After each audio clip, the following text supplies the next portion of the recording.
आपने अक्सर सुना होगा कि किसी प्रॉपर्टी को जब लीज पर दिया जाता है तो हमेशा 99 साल के लिए ही एग्रीमेंट साइन होता है। लेकिन क्या आपने कभी ये सोचा है कि ये एग्रीमेंट 100 साल या उससे ज्यादा की अवधि के लिए क्यों नहीं होता? इसी तरह से जब आप रेंट एग्रीमेंट करते हैं तो वो भी हमेशा 11 महीने के लिए ही होता है, उससे ज्यादा के लिए क्यों नहीं होता?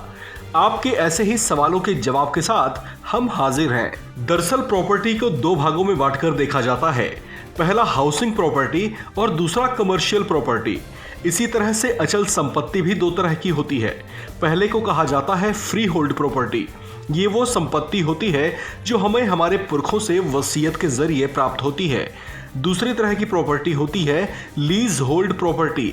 ये ऐसी संपत्ति होती है जिसे आप आवास बनाने या व्यापारिक उद्देश्य से खरीदते हैं। इसी तरह की प्रॉपर्टी को लीज होल्ड प्रॉपर्टी कहा जाता है और ये आपको 99 साल की लीज पर मिलती है। सरकारें जब भी किसी उद्योग समूह को अपने राज्य में उद्योग धंधे लगाने के लिए जमीन देती है तो वह भी 99 साल की ही लीज पर होती है। हम जब भी सरकार से आवास निर्माण या उद्योग स्थापित करने के लिए भूमि लेते हैं तो उसकी हमेशा एक समय सीमा तय की जाती है। जैसे कि अगर आप कहीं पर फ्लैट लेने के लिए जाते हैं तो आपको हमेशा ये पता कर लेना चाहिए कि बिल्डर ने फ्लैट निर्माण के लिए उस भूमि को कब खरीदा था और कितने साल की लीज एग्रीमेंट के तहत खरीदा था। जैसे आपने 10 साल पहले बना हुआ कोई फ्लैट खरीदा है, उस फ्लैट को बनकर तैयार होने में 3 साल का समय भी लगा है, तो कुल मिलाकर समय का योग हुआ 13 साल।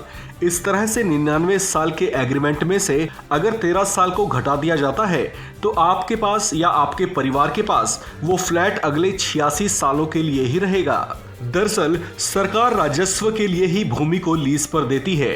ऐसे में लीज की अवधि खत्म होने पर सरकार का उस भूमि पर फिर से कब्जा हो जाता है। यानी शॉर्टकट में कहें तो भूमि की असली स्वामी सरकार ही रहती है। अब सवाल ये उठता है कि एग्रीमेंट 99 साल का ही क्यों?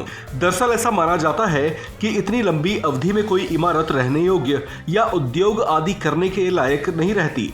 ऐसे में उसे ढहाया जाना जरूरी होता है। इस अवधि के खत्म होते ही सरकार फिर से लीज पर दी गई जमीन पर कब्जा कर लेती है। ठीक इसी तरह से रेंट एग्रीमेंट भी 11 महीने के लिए ही किया जाता है। संपत्ति पर मालिक का अधिकार रहता है। ऐसे में वो रेंट की अवधि बढ़ाने के साथ रेंट में वाजिब बढ़ोतरी भी कर सकता है। लीज डीड के नियमों के तहत इस अवधि से ज्यादा का रेंट एग्रीमेंट नहीं किया जा सकता। इस खबर में फिलहाल इतना ही।